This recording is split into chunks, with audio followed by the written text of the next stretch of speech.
Padahal Daniel ini adalah anak yang cerdas. IQ-nya 116, di atas rata-rata teman-temannya semua.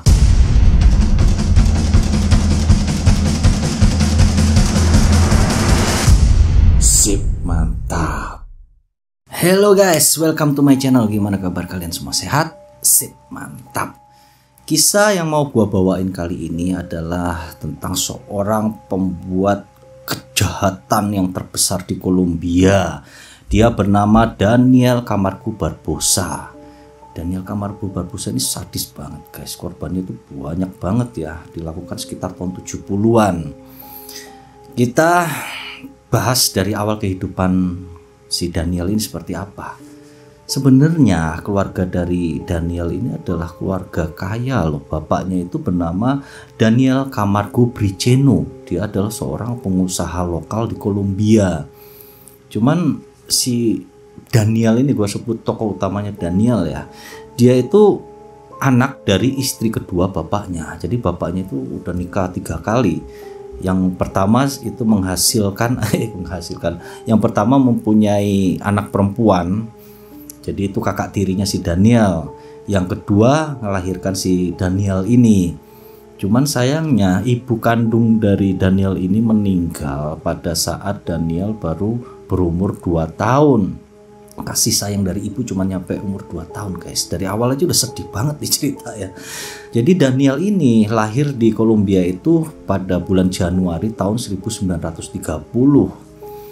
Pasca kematian dari ibu kandung Daniel ini nggak butuh waktu lama gitu, bapaknya menikah lagi dengan seorang gadis. Kalau sekarang mau bisa dibilang ABG kali. Jadi istri ketiganya ini masih muda banget ya. Sejak meninggalnya ibu dari Daniel, memang rasa kasih sayang bapak ke Daniel ini kurang banget gitu. Bahkan si Daniel kecil ini selalu mencari perhatian untuk mendapatkan kasih sayang dari bapaknya. Cuman bapaknya ini selalu nyuekin. Kalau si Daniel ngajak ngomong itu suka mutus pembicaraan terus ninggalin pergi. Jadi udah sampai Daniel ini ngerasa nggak ada ikatan batin lagi, nggak ada ikatan emosional sama bapaknya sendiri.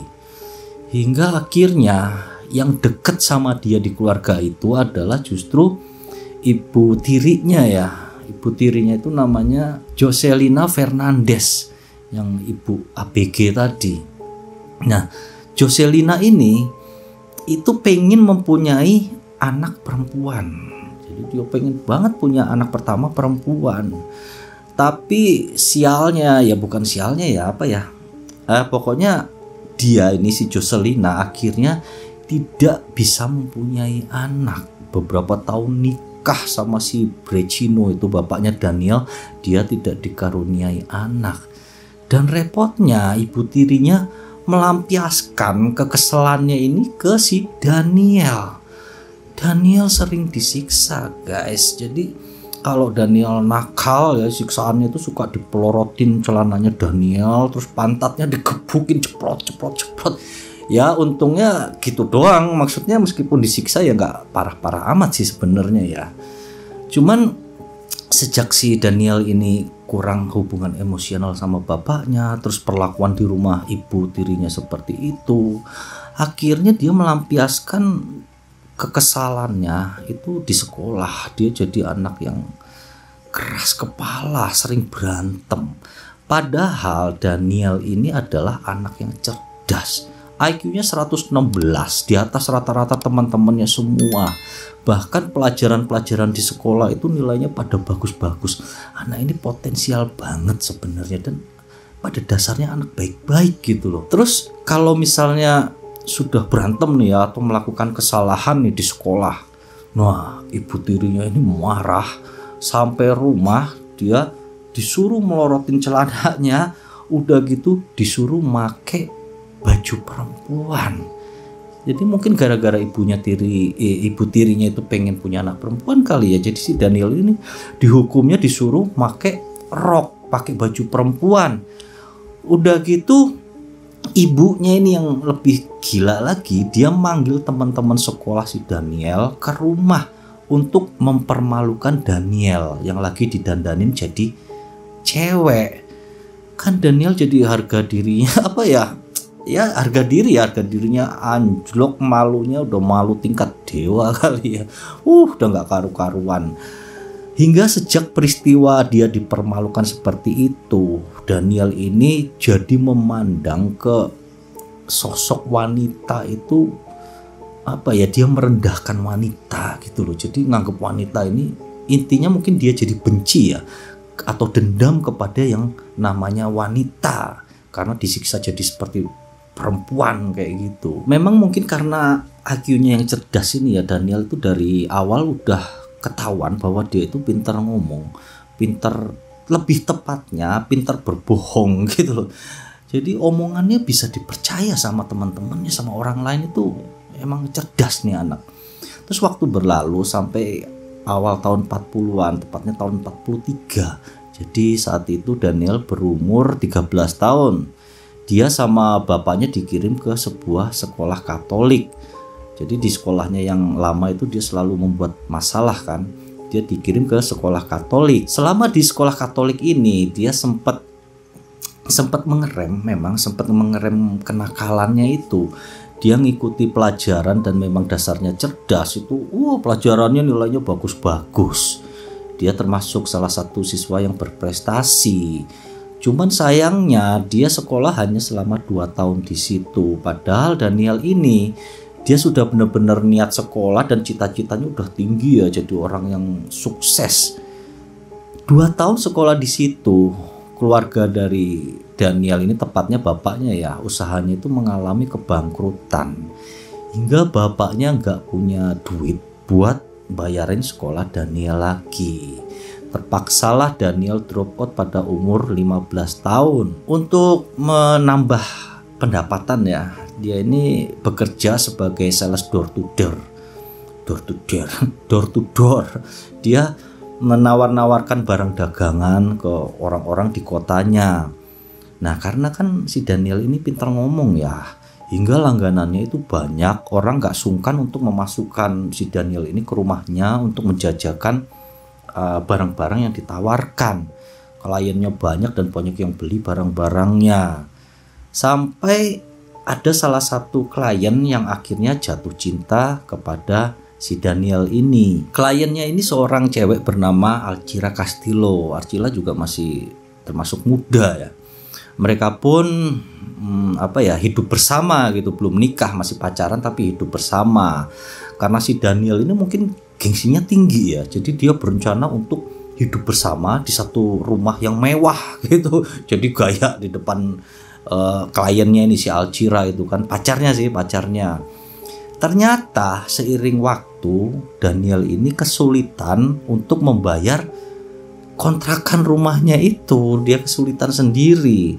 Sampai pada tahun 1958, tepatnya pada bulan Mei, Daniel pun memutuskan untuk merampok. Jadi dia udah kepepet banget, akhirnya ngerampok. Yang dirampok adalah kliennya sendiri, langganannya sendiri. Tapi aksinya ini nggak berlangsung lama, hanya beberapa jam. Karena di hari itu juga Daniel pun ditangkap oleh polisi. Daniel ini divonis di pengadilan penjara selama 2 tahun karena perampokan atau pencuriannya ini di pengadilan dianggap perbuatan pencurian kecil-kecilan. Kemudian bebas dari penjara nih 2 tahun kemudian, pada tahun 1962 Daniel ini ketemu lagi dengan gadis yang cantik bernama Esperanza. Dia jatuh cinta lagi sama Esperanza, padahal dia kan sudah punya Alcira ya. Dan sama Alcira itu dia udah dikaruniai 2 anak loh. Tapi dia karena udah jatuh cinta sama si Esperanza, dia pun meninggalkan Alcira. Saat itu Daniel sama Esperanza ini melakukan tunangan. Jadi rupanya hubungan kali ini lebih serius gitu, nggak hanya Saman Sleven, nggak hanya kumpul kebo doang, tapi udah serius sampai jenjang pertunangan. Ada satu hal setelah pertunangan itu yang sangat mengecewakan Daniel. Saat itu Daniel menyadari pada saat hubungan yang pertama dengan Esperanza ya, Ternyata Esperanza ini sudah tidak perawan. Jadi Daniel ini udah marah banget, udah shock, udah kecewa banget setelah mengetahui tunangannya ini udah gak perawan lagi. Tapi itu disimpan aja pada saat itu, didiemin sendiri gitu. Dia nggak nyampaikan kekecewaannya ini kepada Esperanza. Hingga ada satu kejadian yang benar-benar memukul batin dan mentalnya saat itu, yaitu Esperanza kepergok sama Daniel sedang berduaan sama cowok lain di tempat tidur di rumahnya. Nah, ini adalah momen dimana Daniel ini benar-benar marah kepada yang namanya wanita. Dan Daniel sangat terobsesi dengan yang namanya keperawanan. Saat Esperanza ini ketahuan ya selingkuh gitu, Daniel ini guys, ciri orang cerdas itu gitu ya, pada saat situasi genting itu dia tidak menunjukkan emosi. Jadi dia ke Esperanza ini justru ngomong, karena dia kan pintar ngomong ya, pintar memanipulasi omongan gitu loh. Sampai si Esperanza ini justru menangis dan memeluk si Daniel ini, dan dia merasa amat sangat bersalah telah melakukan perselingkuhan. Hal itu dimanfaatkan sama Daniel ini untuk memangsa gadis-gadis perawan lain gitu loh. Sedangkan si Esperanza tidak dapat berbuat apa-apa, bahkan dia mendukung atau membantu kelakuan bejat dari tunangannya ini. Jadi Daniel memanfaatkan nih, dia pintar ngomong kan, ngebohongin gadis-gadis muda. Sampai 5 orang yang menjadi korban, dan mereka semuanya perawan. Mereka ini rata-rata diajak ke rumah dari Daniel sama Esperanza ini ya. Jadi memang ada yang berhasil dibujuk dan ada yang tidak berhasil. Yang tidak berhasil ini dibantu sama Esperanza. Jadi Esperanza itu ngasih obat bius di minuman gadis itu hingga gadis ini pun pingsan. Setelah pingsan dikerjain sama Daniel. Itu dilakukan sampai tahun 1964. Jadi dari 62 sampai 64 itu 5 korban ya. Pada saat itu ada korban kelimanya yang ternyata mungkin daya tahan tubuhnya kuat. Jadi pada saat dia dibius dan si Daniel ini melakukan aksi bejat terhadapnya, cewek ini rupanya masih setengah sadar. Jadi masih gini-gini itu ngelihat si Daniel melakukan perbuatan itu. Hingga kemudian keesokan harinya cewek ini ngelaporin hal itu ke polisi. Polisi pun langsung nangkep Daniel. Daniel begitu ditangkap terus disidang, dia diputuskan untuk bersalah dan dihukum penjara 3 tahun. Nah pada saat itu sih Daniel nerima hukumannya ya.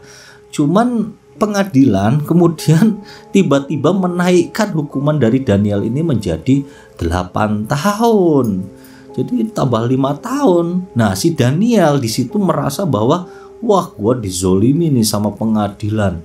Ya udah, lain kali kalau gua ngerjain cewek lagi, cewek itu bakal gua bunuh biar nggak ngelapor ke polisi. Jadi dihukum malah bukannya kapok ya, tapi malah jadi motivasi untuk kejahatan selanjutnya. Setelah dia bebas dari penjara pada tahun 1973, dia pindah ke negara tetangganya, Brasil ya. Dia pindah ke Brasil. Cuman di Brasil ini nggak lama dia ketangkep lagi karena dianggap sebagai imigran ilegal, hingga dia kembali dideportasi ke Kolombia. Sekembalinya di Kolombia, Daniel ini kerja atau usaha jadi pedagang kaki lima. Dia jualan TV. Lucu juga ya, kaki lima tapi jualannya TV loh guys di sana. Keren. Itu dilakukan sampai pada tahun 1974. Saat itu dia mau pulang setelah dagang itu ya, mau pulang, dia bawa TV kan. Di tengah perjalanan dia ketemu sama seorang gadis cilik berumur 9 tahun. Saat itu mungkin perasaan akan ambisinya ke gadis perawan itu masih membara gitu ya. Hingga langsung muncul pikiran jahat. Dia menculik gadis itu, dibawa ke tengah hutan. Setelah itu gadisnya dicekik sampai mati, kemudian diperkosa. Jadi dicekik dulu baru diperkosa ya. Dia meninggalkan aja jenazah dari si gadis ini bersama TV yang dia bawa itu. Dari TV itu dibawa sama jenazahnya. Kemudian keesokan harinya dia kembali lagi, dia buang itu jenazah gadis itu, disembunyikan, sedangkan TV-nya dia bawa pulang lagi. Ternyata kegiatan membuang jenazah hari itu ya, si Daniel ini dibuntuti oleh seorang polisi. Jadi gelagatnya Daniel ini mencurigakan. Dia dibuntuti kemudian ditangkap. Daniel gak bisa menyembunyikan perbuatannya ya, karena kan udah ketahuan pada saat kebuang aja udah ketahuan gitu, ngebuang jenazah. Hingga dia pun langsung dituntut ke pengadilan dan dihukum selama 30 tahun. Dia menjalani pengadilan itu sekitar hanya 5 tahun. Jadi dia kan dihukum di pulau terpencil, namanya pulaunya Gorgona. Itu adalah pulau terkecil yang berada di Kolombia. Selama 5 tahun di dalam penjara di Gorgona itu dia mempelajari tentang arus air laut gitu. Jadi ini air laut, kalau gua naik sampan kabur bakal kemana larinya, seperti itu dia pelajari. Hingga tahun kelima di penjara itu dia pun berhasil melarikan diri. Pada saat itu para penjaga penjara itu nganggep bahwa wah, si Daniel ini pasti mati deh, nggak mungkin dia bisa nyeberangi lautan, pasti udah dimakan hiu. Hingga pencarian tentang Daniel ini pun nggak maksimal, dibiarin aja. Ternyata Daniel ini setelah pelariannya ini dia pun merajalela, melakukan segala tindak kekejaman ya, membunuh, memperkosa gadis-gadis muda gitu. Nggak muda, nggak tua sih, disikat semua sama dia.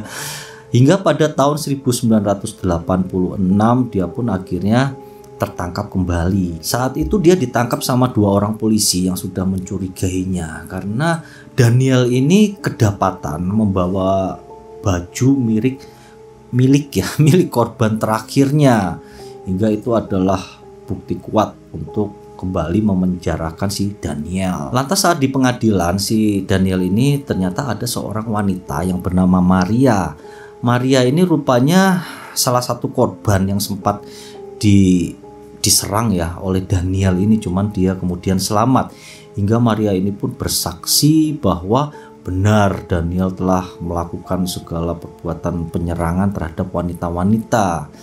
Hingga kemudian pengadilan pun memutuskan dia dipenjara dan dipindahkan ke Guayaquil. Jadi itu adalah penjara ya yang berada di Ekuador.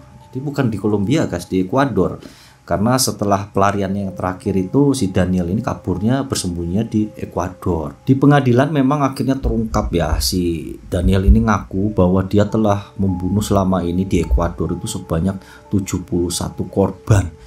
Itu baru pengakuan Daniel ya, kita nggak pernah tahu sebenarnya berapa banyak sih korban dari Daniel ini, ngakunya aja udah 71. Akhirnya keputusan pun dijatuhkan padanya pada tahun 1989.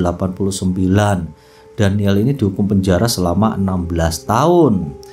Dia dipenjara di Ekuador, penjaranya namanya Garcia Moreno Quito. Memang kayaknya apa ya, rendah banget ya. Kejahatannya banyak banget, udah memperkosa, membunuh sampai 70 orang, tapi 16 tahun doang gitu penjara. Dan memang itu adalah hukuman maksimal terlama yang bisa dijatuhkan oleh negara Ekuador kepada seorang narapidana. Itu udah aturan di Ekuador begitu sayangnya. Saat menjalani hukumannya di penjara ini sebenarnya biasa aja sih ya sebagai seorang narapidana biasa gitu. Sampai ternyata ada salah satu narapidana yang akhirnya mengenali siapa Daniel ini. Narapidana ini namanya Giovanni Arcesio Noguera Jaramillo. Dia berusia 29 tahun. Jadi ternyata ya si Giovanni itu mempunyai seorang bibi. Dan bibinya ini ternyata adalah salah satu korban dari Daniel. Bibinya pernah diperkosa dan dibunuh oleh Daniel. Hingga pada satu kesempatan si Giovanni ini mengajak Daniel untuk masuk ke dalam selnya. Daniel ini disuruh berlutut di lantai di selnya ini. Kemudian sama Giovanni ini hal pertama yang dilakukan adalah menghajar si Daniel ini sampai ke 8 kali pukulan. Jebret 8 kali pukulan. Setelah itu dilanjutkan dengan menikam si Daniel ini dengan pisau berkali-kali. Jadi itu dendam banget ya kalau dari kelakuannya. Setelah itu dia nggak berhenti situ aja. Si Daniel ini yang sudah sekarat gitu, mau hampir sekaratul maut, hampir mati gitu, kupingnya diambil nih sama si Giovanni, kemudian dipotong buat tropi kenang-kenangan. Dan itu kupingnya ditunjukin ke penjaga yang langsung berlari ke selnya, karena ada apa ini gitu. Dia nunjukin, nih kuping buat tropi nih, orang ini telah membunuh bibiku. Kemudian jenazah Daniel pun disimpan dulu ya di penjara, nggak langsung dikuburin saat itu, karena kan menunggu pihak keluarga, siapa tahu ada yang menjenguk atau mengklaim atau gimana gitu. Cuman setelah beberapa hari ternyata jenazah Daniel ini kasihan banget ya, nggak ada satupun pihak keluarga yang mengklaim. Hingga kemudian dia pun akhirnya dikuburkan. Daniel saat itu meninggal pada umur 64 tahun. Itulah tadi cerita tentang salah satu pelaku kejahatan luar biasa dari Kolombia yang sampai 150 orang korbannya. Dan memang ya seperti biasa ya, kalau orang seperti itu latar belakang kehidupan awal masa kecilnya itu pasti suram dan menyakitkan gitu loh. Makanya orang yang baik-baik, orang cerdas, pintar, sekolah apa gimana juga, kalau udah mentalnya kena, emosinya kena gitu, wah bisa berubah jadi seorang predator, pembunuh, pemerkosa segala macam. Ya itu aja lah mungkin pesan moralnya, kita sayang-sayang aja ya kepada keluarga, kita perhatian gitu ya. Terus jangan sampai salah pergaulan gitu loh, kita jaga antar keluarga kita gitu. Mungkin segitu dulu untuk kisah kali ini, semoga dapat mengisi waktu kalian saja. Terima kasih atas waktu kalian. Thank you and see you. Pada saat Esperanza ini apa sih? Esperanza ya. Setelah itu di Kolombia ini ya kok ya, saat ditangkap dia pun nggak dapat ngeles, nggak dapat sih.